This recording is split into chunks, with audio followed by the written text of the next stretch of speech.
Welcome to ACH 2025. I'm Judge Karajgikar. I also go by Judge, she, her pronouns. I'm your program chair for this conference. I'm very excited to welcome Dr. Rahul Bhargava to set the tone for ACH 2025 and embody the themes. It's to set the tone for ACH 2025 and embody the themes of computational creativity, care, and collaborations for community. Please use the Q&A feature to input your comments and questions to Rahul as we move along. But I definitely want to introduce Rahul to you all. Rahul Bhargava is a researcher, educator, designer, and artist working on creative data storytelling and computational journalism in support of social justice and community empowerment. He creates data murals and theater pieces with communities, award-winning museum exhibits, civic technologies, and delivers hands-on workshops across the globe. Rahul's first book, Community Data and Creative Approaches to Empowering People with Information, is now available from Oxford University Press. He leads the data culture group at Northeastern University as an assistant professor in journalism and art and plus design. Welcome, Rahul. Take it away.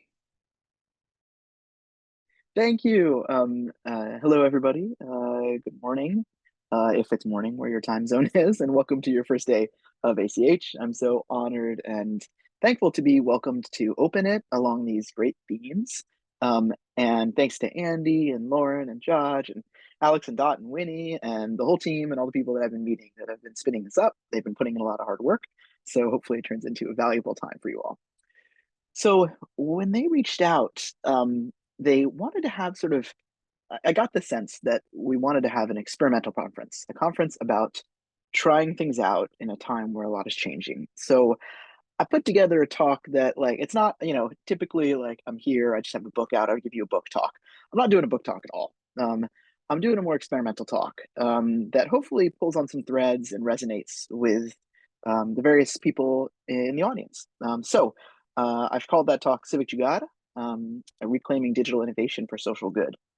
And so I'm coming from a context at Northeastern University, so I'm based in the US, in Boston, and I am in journalism and art and design, and I have a background in computer engineering. So like a lot of you all, I think I work at those intersections between fields where the problems are a little bit more interesting. There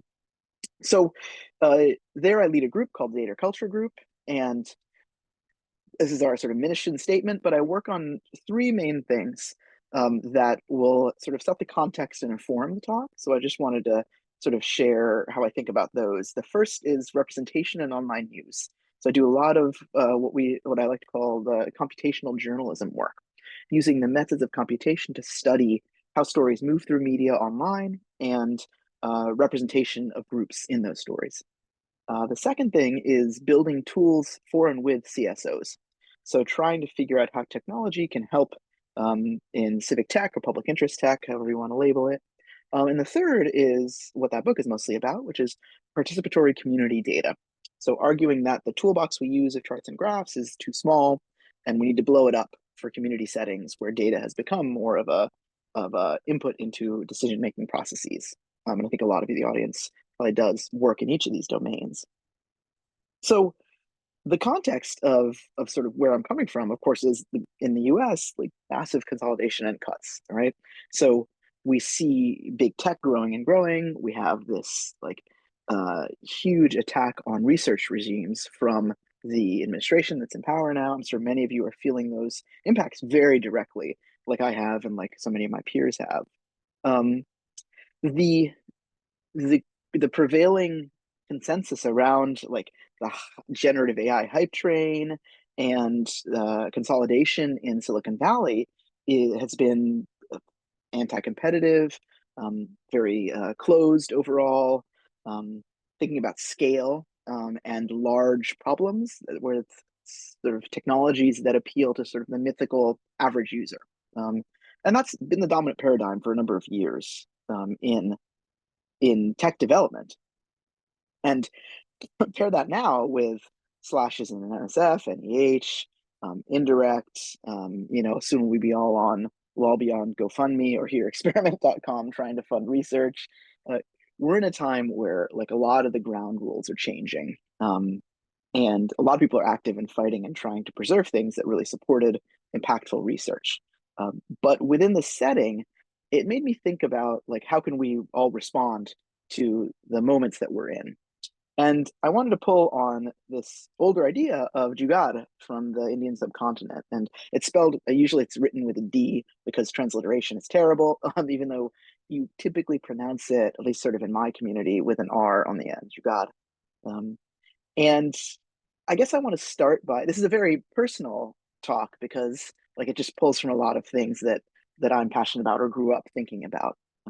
So I'll start with a quick story to illustrate sort of how early the idea of this creative problem solving practice entered my life. So this is just one of the many images you can find on the internet of the amazing, like whatever you call it, MacGyverism if you're my age, the duct tape engineering, do-it-yourself innovation, garage engineering, whatever you want to call it. So the however you want to name it, I think we're gonna meet those. Yeah. So however you want to name it, the idea of coming up with solutions based on what's around you is kind of the Jugaad ethos.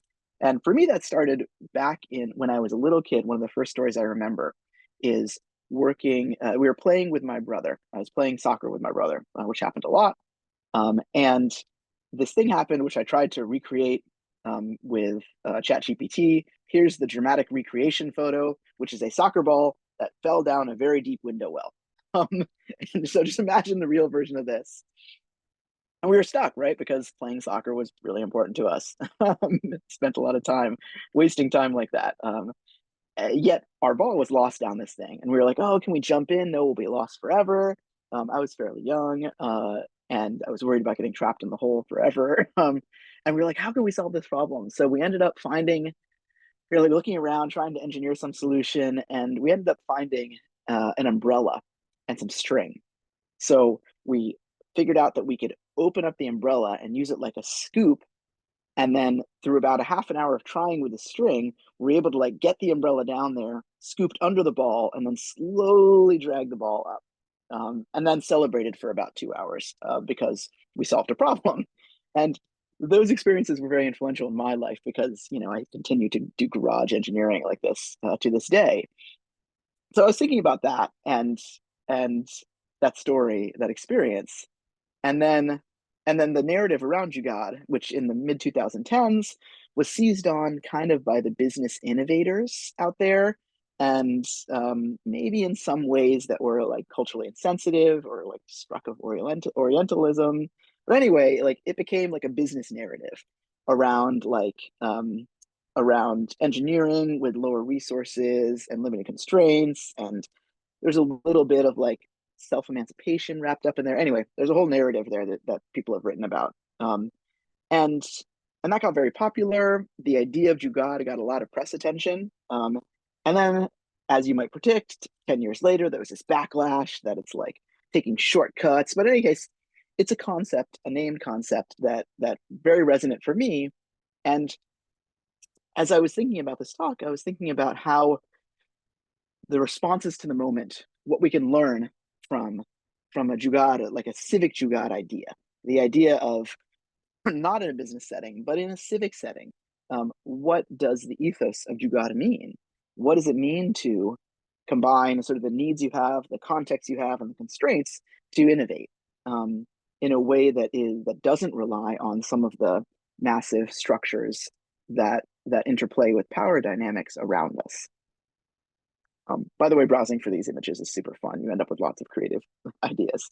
So in this talk, I want to run through 4 principles that I illustrate with 2 examples each, just to try to say, like, here's work that I think is emerging and evolving that retakes some of that power from the structures around us, or rethinks how we do that in our current time. And I hope that some of these examples resonate with the work you're doing or provoke some good questions for you about ways that you can contribute to the social environment that you're in or the context.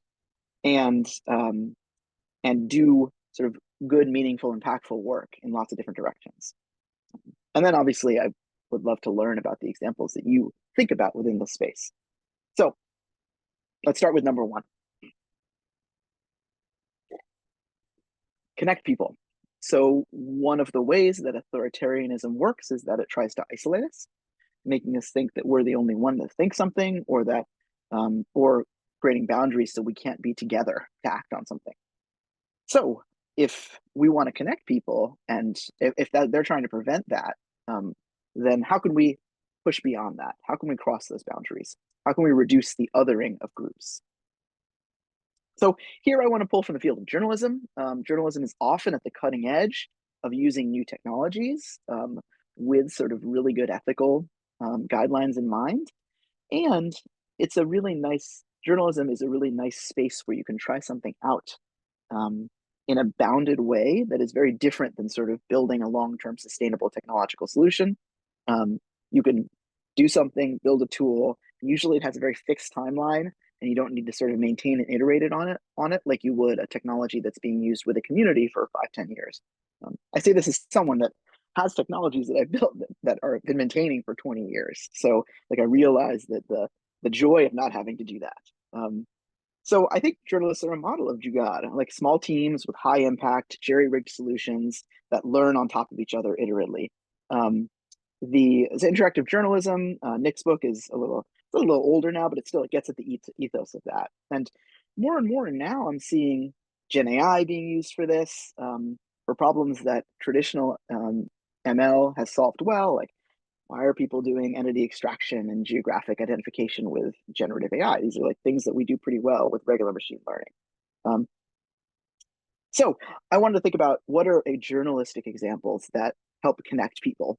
So I have two examples that I want to share, one of my own work and one from a part that I was inspired by. I'll start with that second.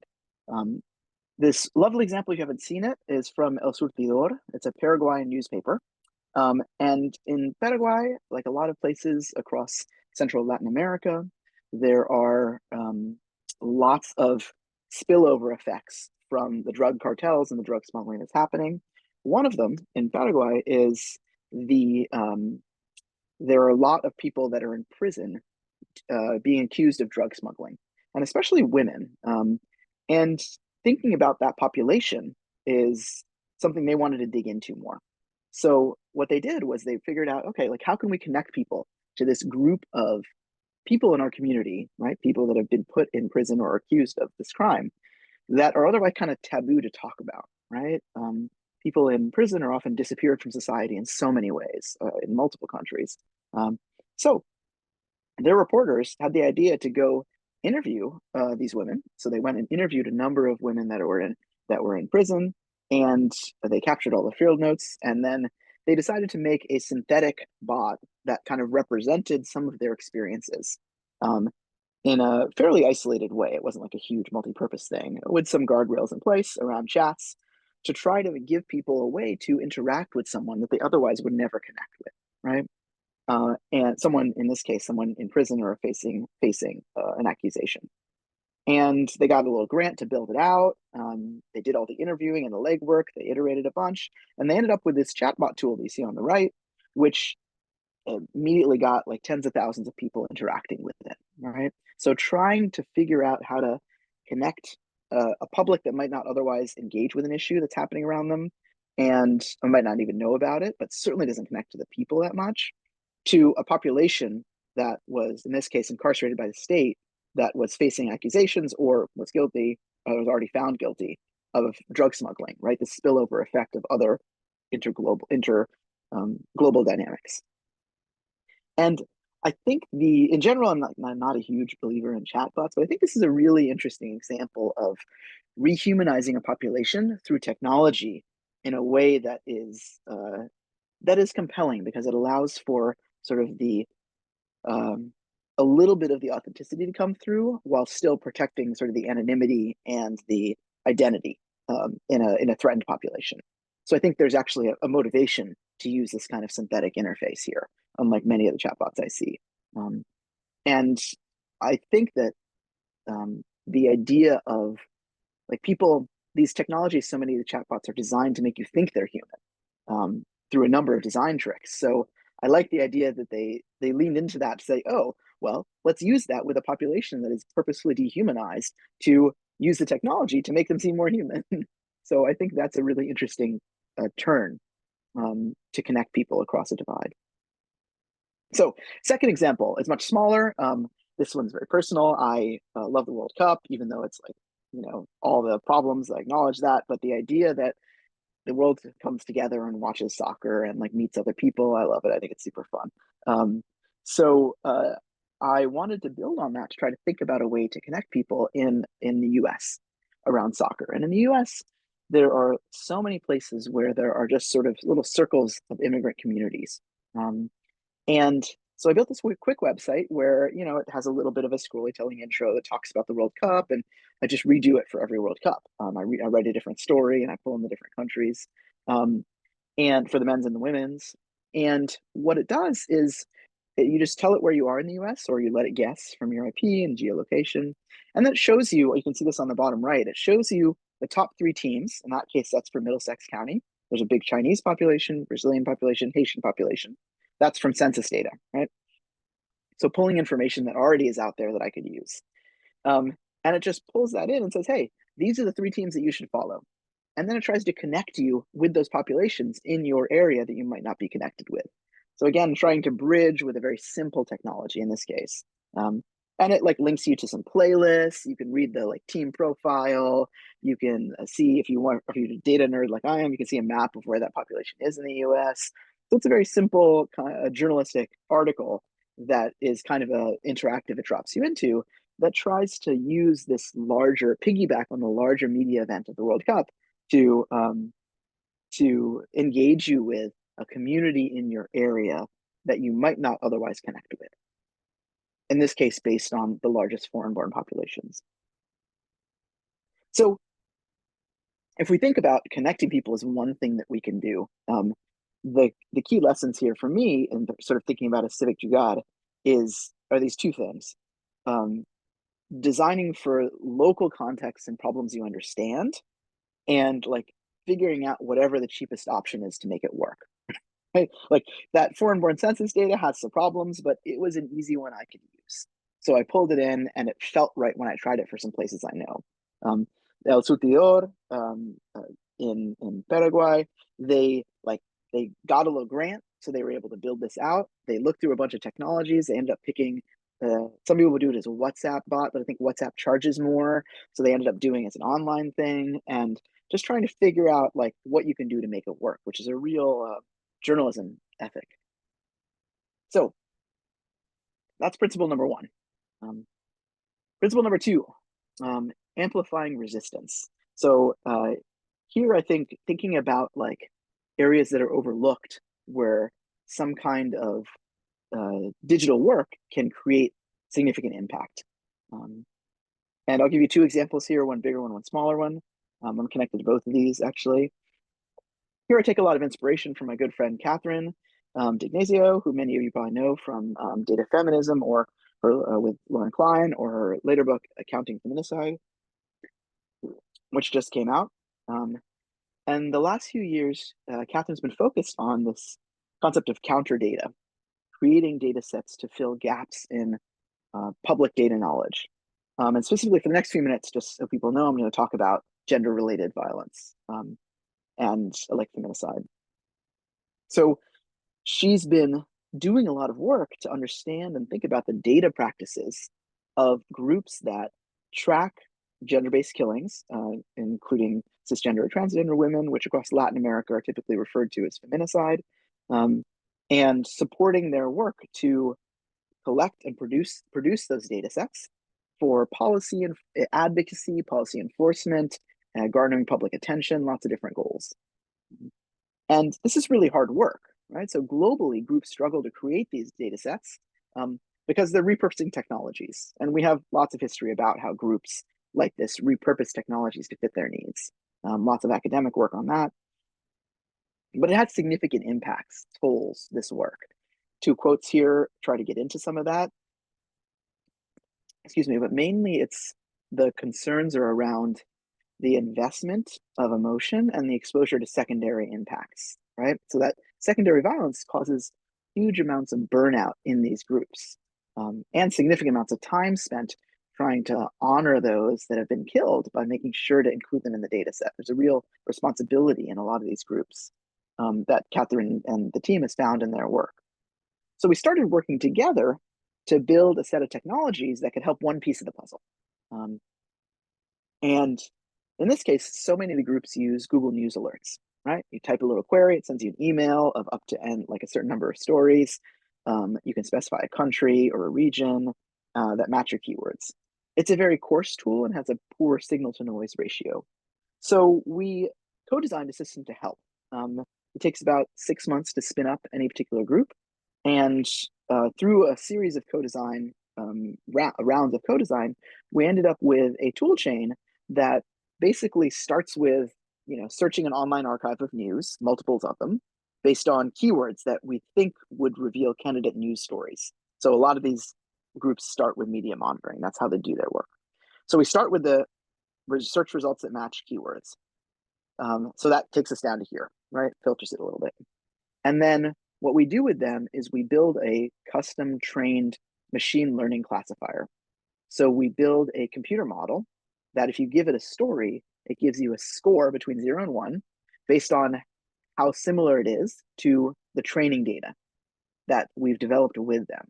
So we take those stories that we filtered with keywords, and then we pass them through the model. And then we end up with a smaller number that are scored above a certain threshold.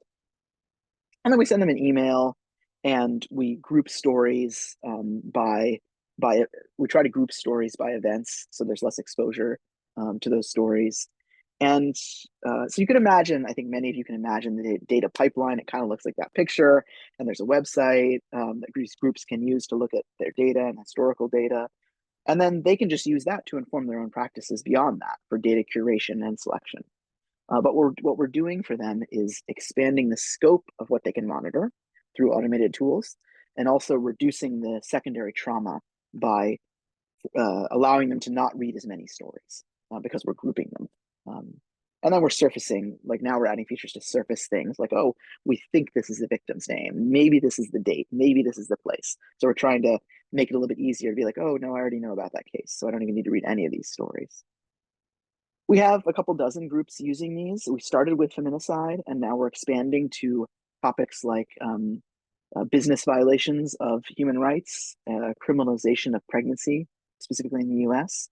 And the tool's available in a bunch of languages. We're adding Swahili with a Kenyan partner right now, but we already do. We have models for in Korean and Portuguese and Spanish and English. So that's an example of a sort of a larger scale tool that we've built over a number of years. It's all open source, by the way, so if you want to check it out, you can check it out. And I think it's one of the ways we're thinking about how we can redefine what AI means. Instead of this like using these gigantic models that are owned by a company, we're building small models with a small group that serve a specific purpose. And however you define AI, it's like a hype marketing term right now. Now it tends to be used for things like classical machine learning or generative stuff. Those all get included. So this counts as an AI project. Okay, second example, much smaller. So this is around media attention. So in the US, we have a wave of protests. I mean, right now, my heart goes out to people in LA that are suffering and fighting. So the wave of protests had seen a lot of criticism from people, that do journalism analysis about there's not a proportional amount of media coverage to the number of protests that are happening. And then more specifically, using arguing that it's been episodic versus systemic, the framing of it. Like, oh, this protest this weekend here versus, oh, every Saturday there's been a protest over the last 2 months as part of a growing wave. So this thing happened versus it's part of a larger movement. So I realized that so that's kind of like a hypothesis, right? I haven't seen a study yet where people have looked at narratives to say, oh, it doesn't match. I've seen very little. I've seen a couple of examples, but it's a hypothesis. But if that hypothesis is true, that that the media coverage hasn't been proportional to the amount of protest for something that has been like a large national protest movement. What would my response be? Right? What would I build in response? I asked myself, specifically around amplifying the people that are fighting out there. So I said, oh, well, if there's this episodic versus systemic framing problem, maybe I can build a tool to help it make it easier to tell a systemic frame, right? To say it's part of a larger movement. So after poking around, I found two great data sources that already existed. One is it's an acronym, ACLED, ACLED, and another one is the Crowd Counting Consortium. So these are two groups, one very big, the first one kind of small, second, but they're both producing data sets about protests based on lots of different media monitoring techniques. So I said, oh, this is amazing. They have this open data that's kind of hard to get and use. It's not impossible at all, but for someone like a journalist on deadline, it's really hard to get that data and use it. So I filled a standard computational role. I sort of decided to make it easier to filter, analyze, and map that data. So I built a tool that, just really took me a couple of days. And then I, of course, spent a long time fixing bugs. But I built a little tool that lets you enter location and tweak and analyze the data that it shows you of protests near or in that location, and then make an embeddable map. So you can just get an iframe embed or download an image and embed it in a news story. So based on that sort of like hypothesis and response exercise, I tried to create a targeted, simple technology that used an existing data source, stitching things together to try to respond to and make it easier to tell a certain type of story, which is a classic role journalism plays. So with these two examples, I think they focus on key Jugaad lessons of first looking at like actual problems in your community. So the first one, the tools or the counter data network, try to respond to like a very real and very well-defined data problem.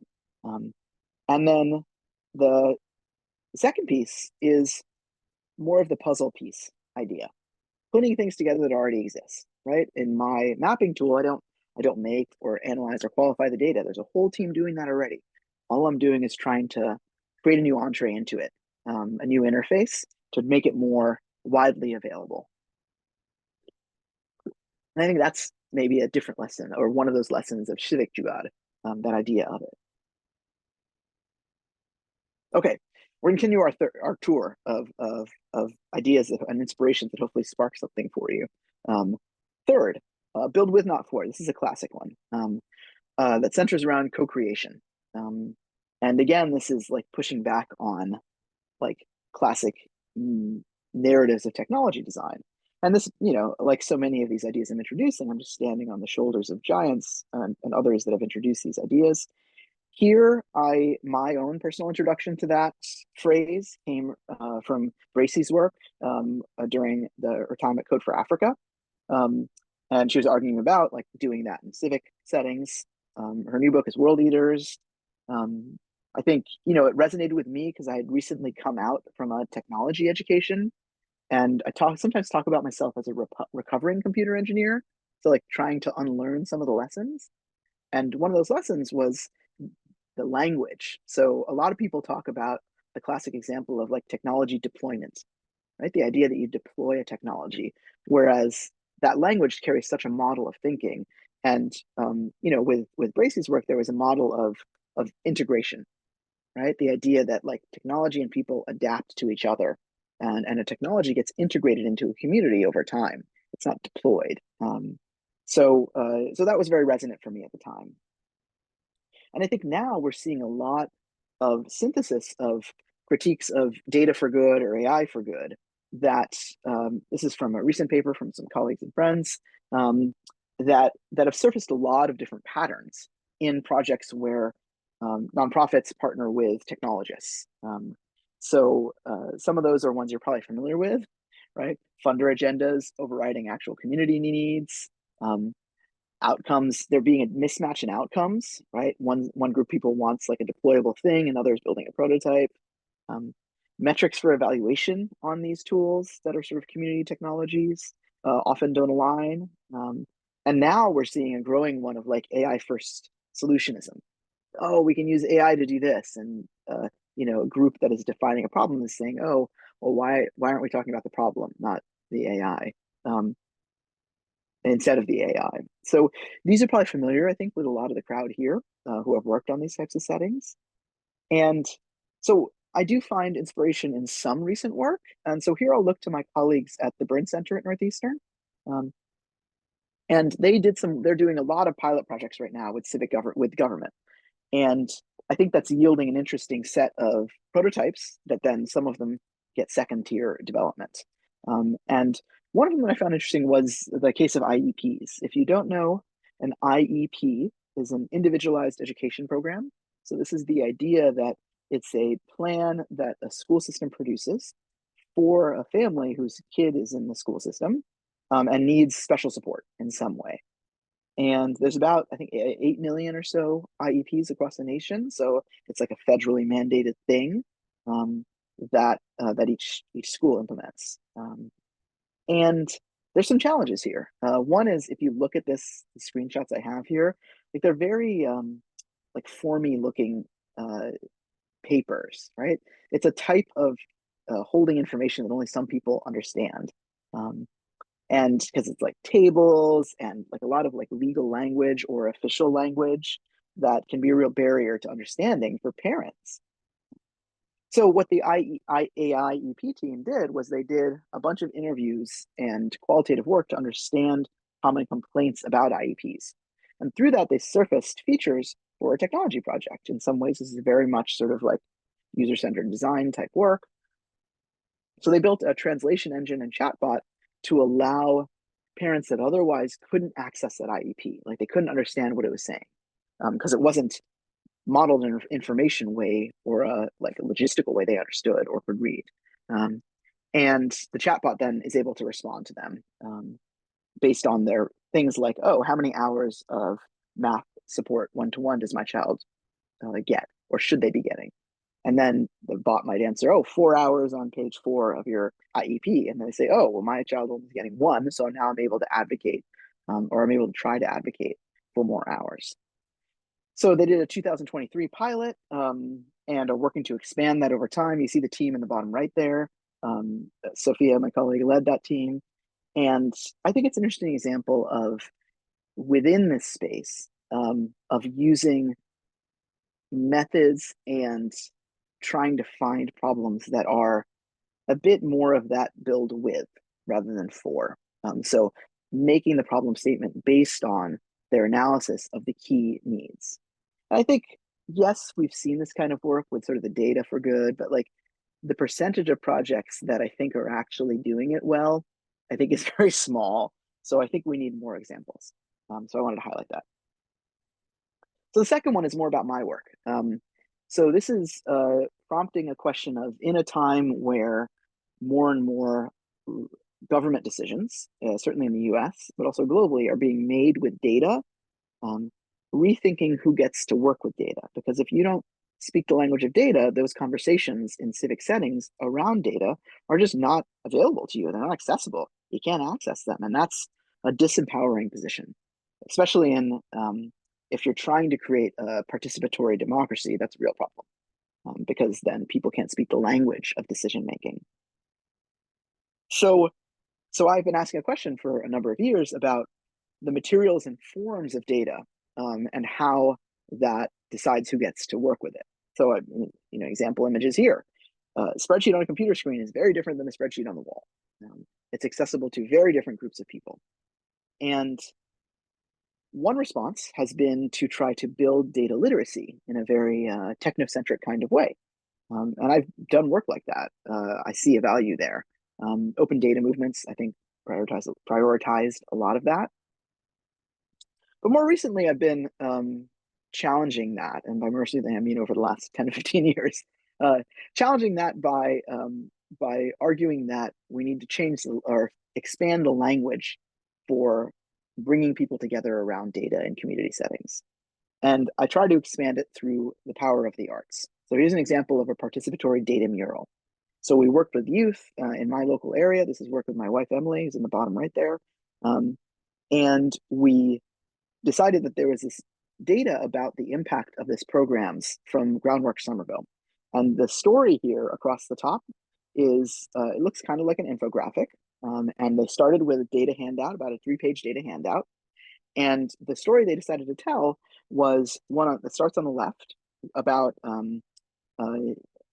disease incidents and sickness in their community. And then you can see the youth there painting how they have all this unused land, like empty parking lots that were public space. So they built raised beds and then add to that a mobile market that goes around town selling the vegetables that were grown in those beds at a super reduced cost. Add to that youth working the land who say things like, before working here, I never actually ate vegetables, but now I know vegetables taste good. The kind of sentence that brings joys to any parent's heart. Add to that 400 school youth that work the farms as well, and together that formula equals living better. So this is an example of one of our earliest data murals. And what it does is bring together a group of people around an issue that and a data set that talks about that, and then activates them to design a story they want to tell. In this case, this is painted on a huge fence right behind the farm. And then, you have like a ribbon cutting ceremony, and it has all the positive impacts of a mural to shift and influence public perception and conversation. It also beautifies space. We're expanding this now to so if you think this is very different than a bar chart, right? So it's a bigger toolbox. So that this data murals work coincides with work on data sculptures and data like sonification performance that I've been doing and data theater now. And a lot of that is in my book. So this is my plug for my book. If you're interested in that particular problem, check it out. I think you'll find a lot of relevant examples and inspirations. And is an argument about how to do data storytelling with people in community settings instead of for them, right? It's not writing a report. So here, I think the Jugaad principles that come out are the idea of many hands working together.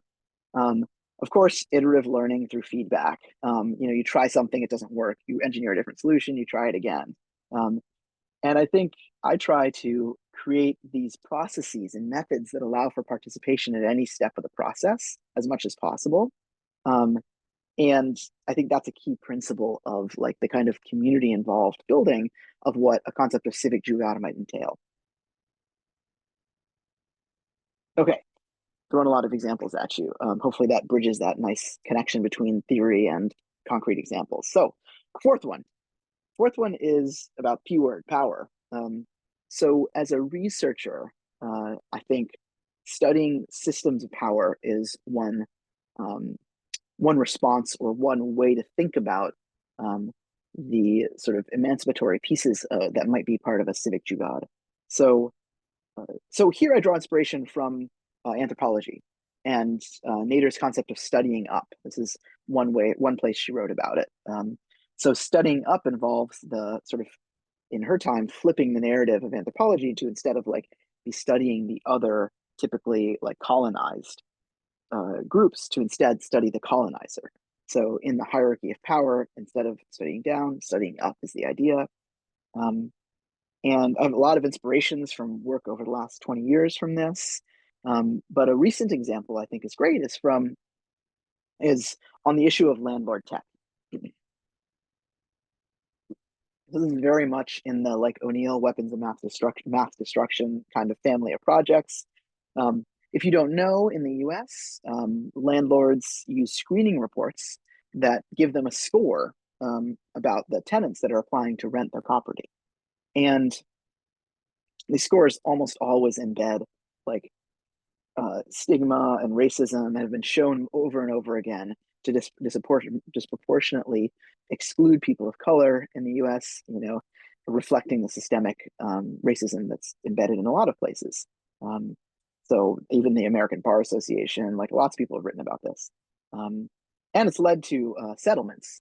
So in 2024, there was a settlement with a big solution provider. And anyways, my colleague Won Young over at MIT at the Department of Urban Studies and Planning is building a project out called Landlord Tech Watch that does two things. It both continues to analyze and assess these tools, but also tries to build advocacy and information tools for tenants advocate groups to help educate people about what's happening around them and why they might have been denied.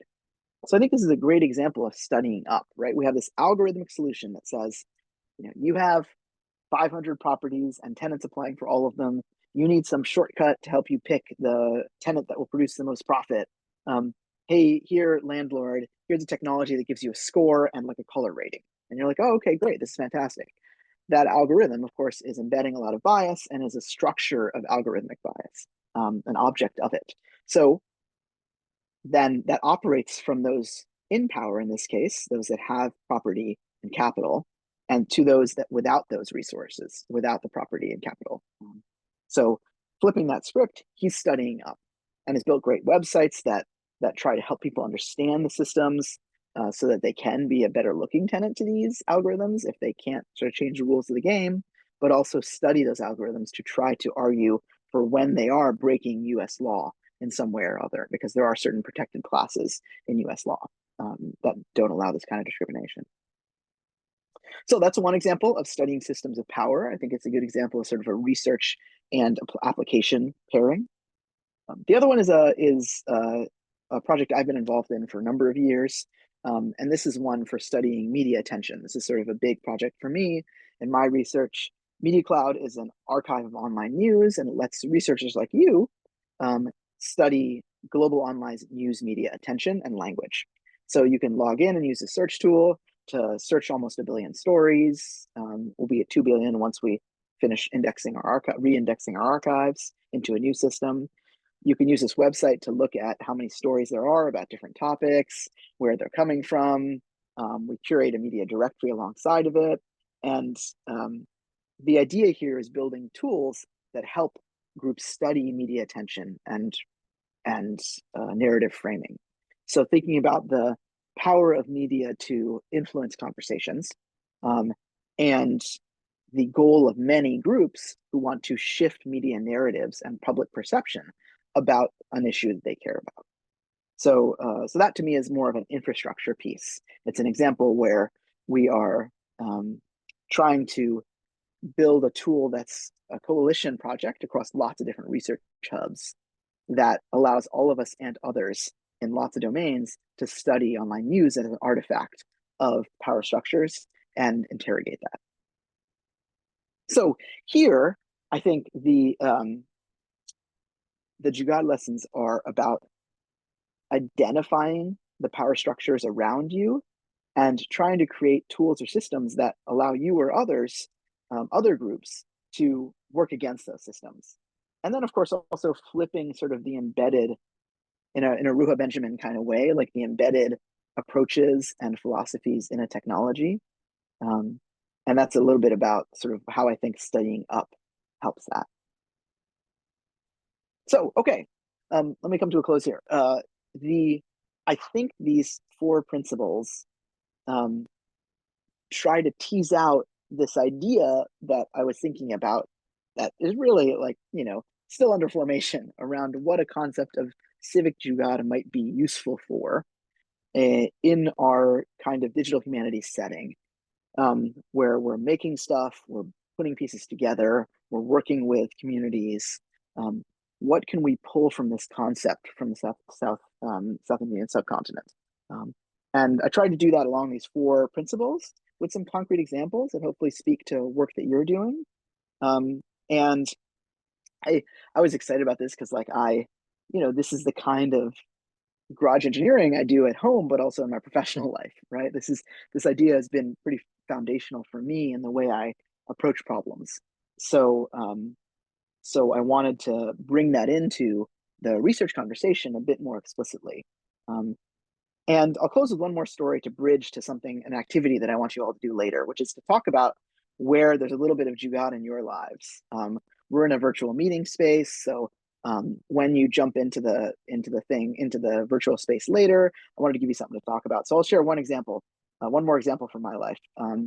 Like I said, I do a lot of this garage engineering at home too, And one of the fun ways I got to do it was with my son, and because we were in a cardboard boat race, which I think is pretty awesome way to think about creating opportunities for this sort of like engineering within constraints. So here you see our lovely cardboard boat, which was the theme of the Phoenix that year. That's me wearing a awesome little hat holding an oar.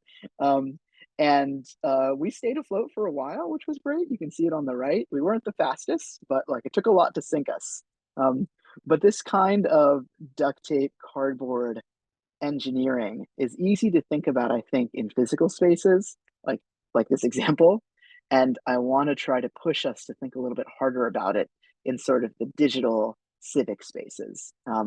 Because I mean, as you can see, like for me, this is a lot of the way I approach opportunities in my life and in my garage.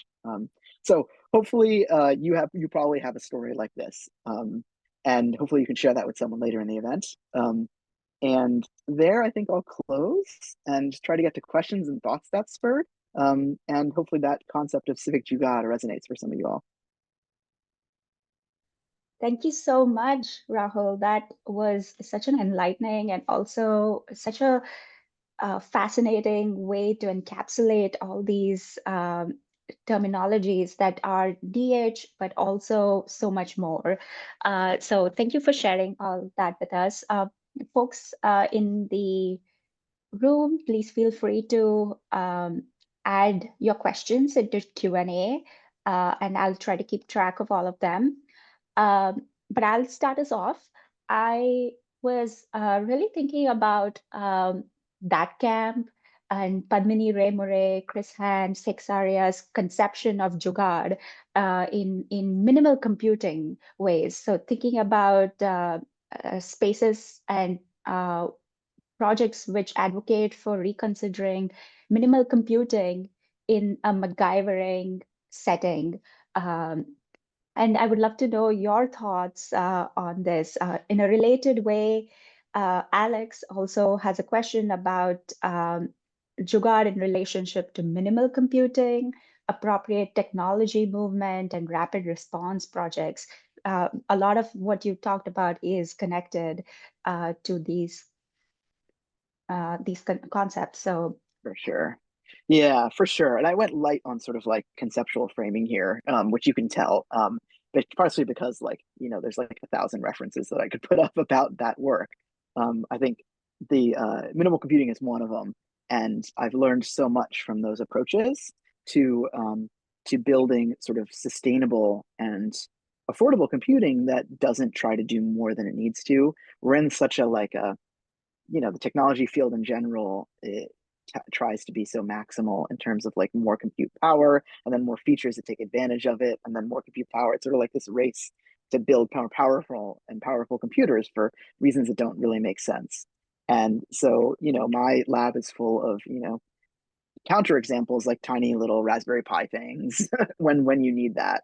And I think now we have, to a certain extent, those movements have succeeded in the fact that there are computing platforms at lots of different levels now in terms of just raw compute horsepower. But we're still fighting against these prevailing marketing mythologies of like cloud-based solutions, right? Which are about these like concepts of centralism that are embedded in so much of the community that builds technology, that we still, people that think like about things like minimal computing are still like on the fringe of those movements, which to me is just unfortunate that we don't see more popular examples that do that. And yeah, that's not to dismiss the successes and the examples, but it's still like, you're still that not enough people know that you don't need powerful computers for 99% of the problems that computers might help with. yeah, especially in our community in ACH and DH, there's a movement that I liken to the neo-Luddite movement against the hype around AI, which is the DH makes movement, and the way that you're thinking about minimal computing, not even including anything with technology, but pen and paper or weaving and other artistic activities like you had mentioned. So that's really, really cool. Thank you. Yeah, for me, that main sector for me is with data, right? So that's where that comes out for me, where I try to avoid any computation at all in community settings where we're doing data work. Yeah, so that there's a push against datafication of the personhood in Yeah. itself. Yeah. We have a question here from Hannah Jacobs. Thank you so much for your presentation. Underlying the work that you do is a practice of communications to connect with people who you want to collaborate with, and also communities that could use your tools, like the map of Mm. recent protests. Many disciplines don't teach these skills. So, what kind of advice might you offer about building a communications practice to support this kind of work? Incredible question. Yeah. Yeah, that's another good one. So I learn a lot from groups like the participatory design movement, the co-design movement. I learn a lot from those and pull a lot from those bases of like historic practice.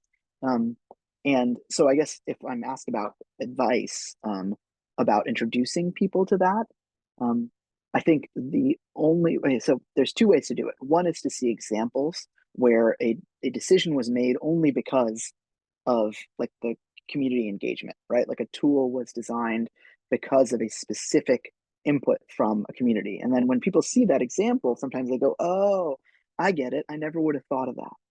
Um, the other way I tend to introduce it is by getting people to work on some problem that they care deeply about and know intimately, and then highlighting the things that decisions that they've made because they know it intimately, right? Because it's really easy to, if you know something as an expert, whatever it is, it's really easy to understand that, oh yeah, normies don't know about that, right? It's really easy it's really easy to talk about how good you are at something or how well you know something. So then if you have sort of like a mini critique where you as a facilitator are able to point at things that you wouldn't have known because you, like, as a facilitator, you're not an expert in whatever they're building, but they are. Then you're able to say, oh, here's an example. Then people start to think about like, oh, I'm well positioned to build this because I know it well. And then, oh, if I was building something else, I wouldn't know it well, so I'd be poorly positioned. And then the last, of course, is just like when they do it, they see it. Right. So I have students that tell story, journalism students that I send out to talk to people that were exonerated from prison in the U.S. And these are people that have never, talked to someone that was incarcerated, and then they're building interactive stories that tell their stories, and then they come back and just the deep understanding of what it means to be incarcerated they've gotten just from an hour-long exposure to someone just totally changes them. So just that interaction with someone from another community, like that proxy, the Sutidor example I gave of the chatbot with women that are awaiting trial, just like that little interaction of human interaction with another group helps humble ourselves. Yeah, on the topic of chatbots, Alison Booth, who has also been live blue skying this talk. Thank you so much, Alison. Is has a Q&A, has a question in Q&A. Good point on more and more compute. Do you have thoughts about the unchallenged ideology of saving time? Faster is always better. Chatbots assume we are in a panic about our time, will pay anything, even ethics, money, for speed. This means disregard of the data that is on the long tail, harder to trace, less consistent, and therefore less diverse. Yeah, I mean that's a great question, right? It opens up so many boxes. I think I have thoughts to respond to the first prompt. Uh, and I think I have tried to get better at the practice of slower building, despite all the pressures to be sort of like quick and honestly FOMO, right? Fear of missing out is a lot of what's underneath that.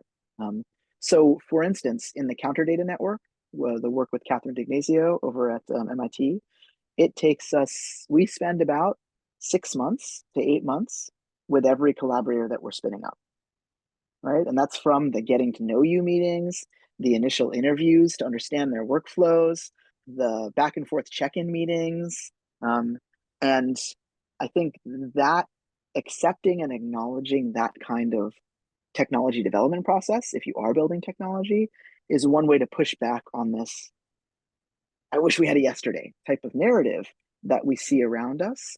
I mean, especially in academia, right? Like I'm a tenure track professor and I have a lot of pressures to do, all these projects yesterday and to have mastered AI in journalism, day before yesterday um and pushing back on that a little bit to understand like yes, there are lots of things moving very fast. And like some things we need to move slowly in order to do right. It's very challenging. I think it might be time to take a look at those questions Oh yeah, that you sure. want us to discuss. And I can share the link to our work adventure where we will be having this kind of conversation Sure. So my last amongst each other. Yeah. my last plug is, so if these ideas were interesting, drop me a line. You can find me at the email and then on Blue Sky or Mastodon. And then I have, as I mentioned, my last couple plugs. I have my book out if you're interested in that. Community data is there. So if you're interested in, like, you've got a talk series or something, drop me a line. And then, fingers crossed, if my tenure case works out, I'm planning a sabbatical somewhere in the next year. So if people are interested in talking about hosting or doing projects, drop me a line. So we are at ACH and we have a virtual space. The URL is right there where we'll be able to walk around and talk to people, which can be kind of weird. So to make it a little bit less weird, I thought that maybe we could start with a couple of questions that when you drop into that space, you're in this lobby. It's like a center circle on this map of the virtual like video game style environment. That's called a work adventure. And it's like a little video game in your browser, but that's how you're going to find sessions, by walking around with your keyboard on the screen. It's kind of fun. So I thought that to make it a little less weird, if you run into someone, if you get close to them on the screen, it gives you an opportunity to say hello if you'd like to. So if you want to do that, here are some questions that you could talk about. So one is, do you have a Jugaad story? Like what did this resonate with some experience in your life that is fun and playful? It doesn't have to be about your work at all. Second, like so many of us are in a crisis mode right now for a lot of different reasons. So if you want to, like, talk about or ask about how your research or your institution has been affected by the ongoing cuts and the debates about them, how you're organizing. And the third, of course, is we touched on AI. There's all this Gen AI work happening.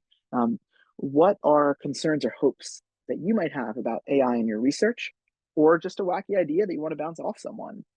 So those are three questions that give you a little bit to talk about when you're walking around in that central milling area, maybe the lobby, as it's called.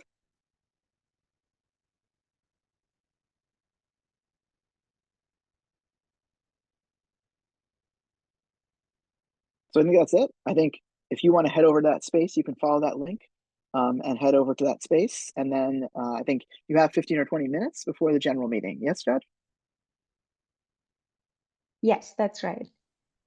So actually, we will start the ACH annual general meeting at 11:30 a.m. EST. So that gives us 15 minutes to chat ish, and actually 10 minutes to chat, and then 15 minutes break. You're welcome to hang around in the work adventure map and communicate even through the break. We'll keep Thanks, these everybody. questions up if you're okay with that, Rahul.